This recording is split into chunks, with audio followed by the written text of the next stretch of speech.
Welcome to Market Matters. I'm Nadia Hassan together with Charlotte Chong. It is a very interesting day in the market, mostly because I think a lot of people are a bit spooked over what happened over the weekend in Paris, that whole massive suicide bombs. I woke up and I scrolled my Twitter, there was like 300 new messages. It's very, very shocking, actually. Of course, we saw a sea of red in the regional markets. Asian shares all fell today after what happened in Paris over the weekend. Japan Nikkei 225 dropped 1.04%, but Shanghai actually went up 0.73%. What happened in Japan actually? Well, actually, I saw some data coming out. Well, basically that's the reason, because you had a lot of, the reason was also because of the bombing. A lot of markets actually had a very sharp shock. The KLCI, for example, closed about 2.91 points down at 1,656. Volume was about 1.92 billion, give or take, but everybody was feeling a little bit of it. Actually, I read the reports and they were saying that they think that most likely the implications are going to be more political in the long term. At the moment, everybody was flying for safety. That includes the greenback, that includes a lot of gold and commodities. And you were mentioning actually Japan, simply because the 3Q GDP went up and basically they became best friends with Mr. Recession again. Well, this is what Abe has been dying to try and pull the country out of. They saw the glimmer. There's a gorgeous cartoon of him in a bicycle with all the expectations in the back trying to pull ahead. It's just tough. So what happened, just now you mentioned about ringgit. Ringgit actually dropped to 6-week low of 4.38 against the US dollar. Now a lot of people turning to, safe haven greenback.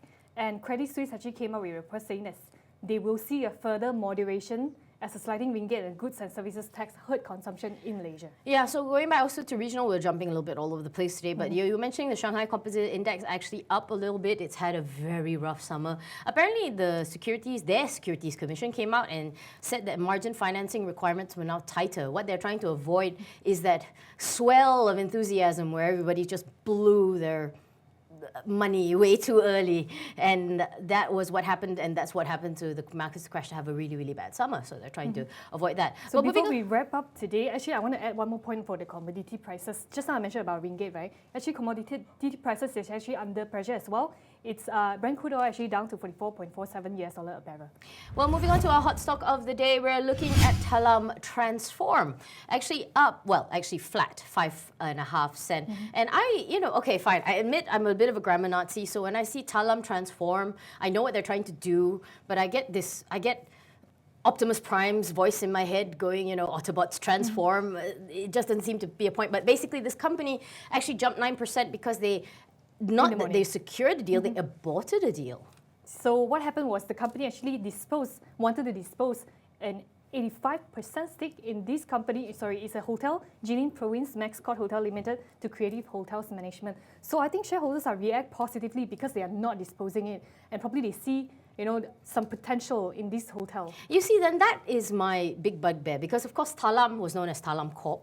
They were once the country's biggest property developer for low-cost affordable housing, but they were almost demonized because a lot of the houses were not complete. They didn't do the handover. They gained a nasty reputation, and because of that, nobody wouldn't touch them with like a 10-foot pole. And then these guys, that's why the transform in the name. So what they are trying to do is they are trying to venture into all these expensive condominium units. But the question is, I think they're going to launch some units in Klang Valley as well. But is that the way to solve your problems? Exactly, and it's so saturated in the market already for all these, luxury property developer coming into the market. So just bring it all back was the fact that they wanted to do, they had about 4 billion worth of USD, ringgit debt, and they wanted to sort of wipe it down, up and down 300 million. That's why the transform in their name. And they actually listed this stake disposal in the hotel, non-core, as one of the ways that they were going to get there. So now without it, what are they going to do? Keep it, nurture it, sell it? We don't know. And of course, behind all of this is your friendly neighborhood billionaire, which is simply Tan Sri Chana Chai.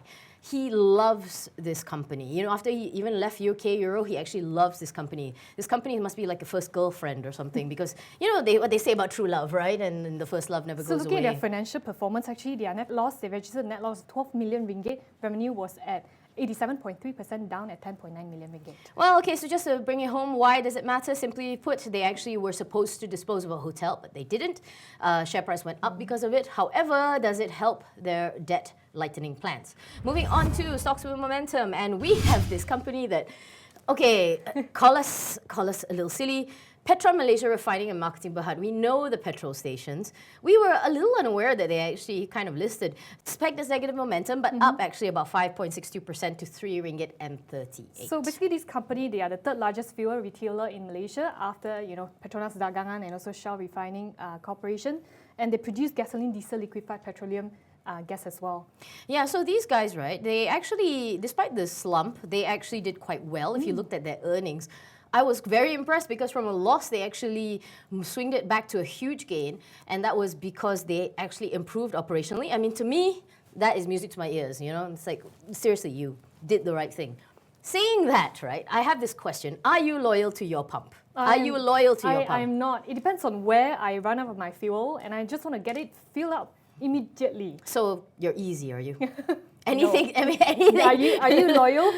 Okay, I don't know. No matter how many loyalty points everybody sort of gives me and the deals that they put and the ads that they put, you're right. In a way, we feel wherever we are because there's actually no real difference. That's why I think these guys are still going to have it tough. You're the third biggest retailer. Can you stand in the face of the juggernaut that is Petronas and Shell? Shell, yeah. So coming back to the company, actually they are planning to upgrade its Port Dickson oil refinery. Music to my ears, improvement again. So basically they're going to invest about 3.7 billion in next few years to expand its network in Malaysia and other countries as well.